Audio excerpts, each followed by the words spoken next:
You're listening to the BBC World Service. This is Owen Bennett-Jones with NewsHour. Let's get the views now of retired Brigadier General Ayman Salama, teaches at Cairo's Military Academy. So you must have some insight and knowledge of what the army are up to. Can you clarify one point for us at the beginning? Why is President Morsi under arrest?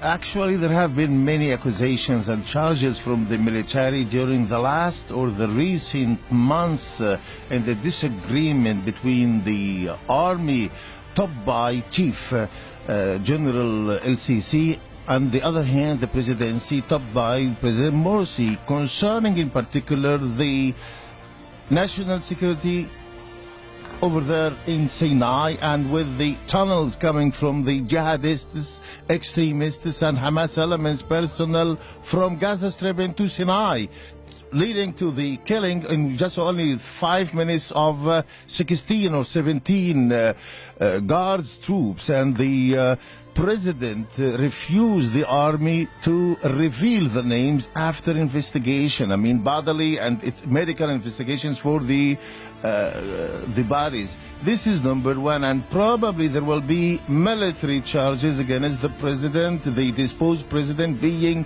the supreme commander of the army, of the Egyptian armed forces. That's a fascinating answer. Let me just get you to slow down there a bit. You're saying that the main offence, from the army's point of view, yes, was that President Morsi was too helpful to Hamas.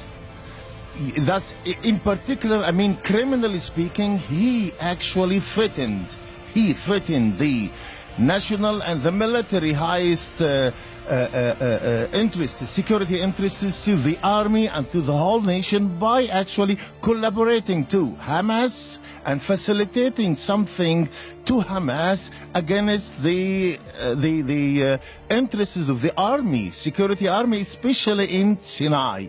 That's why I'm telling you. But probably, but he's the president, so yes, he can decide what policy he has towards Hamas or Israel or any of these issues. That's his right, surely. Theoretically and legally speaking, in books, he is the president and the supreme commander, but he is the first civilian super commander, civilian president to the whole nation. That's why there have been misunderstanding from the president to the national security effort. Security and that endangers and jeopardizes the national security. Bearing in mind the geopolitical and the military actually features of a state like Egypt with neighboring countries, especially Israel and Hamas. That's why there have been many, not only one, many points of disagreements between the president and the military. And let me repeat it again. The military asked the president many times to give them orders, directives to block, to shut off all tunnels with Gaza, but the president claimed that there have been many humanitarian actually sympathies with our neighbors in Hamas, in Gaza, to let them have a breath against the Israeli blockade against Gaza Strip. I don't want to sort of caricature your argument too much, but I think there are lots of people in the West, and quite a few in Egypt, who think the army did this to defend liberal Egypt. But in fact, you did it to defend Israel. You mean the army? No, I do not think so. I do not think so directly and frankly speaking.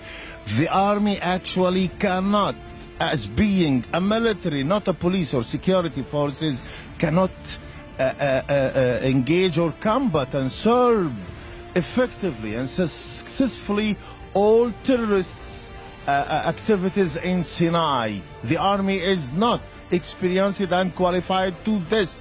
This is universal world military doctrine.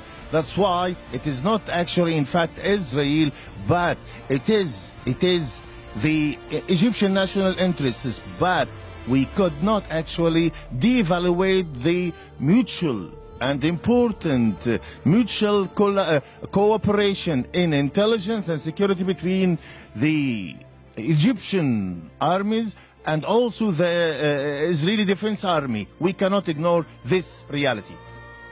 Very interesting interview. Thank you very much for explaining that to us. That was retired Brigadier General Ayman Salama.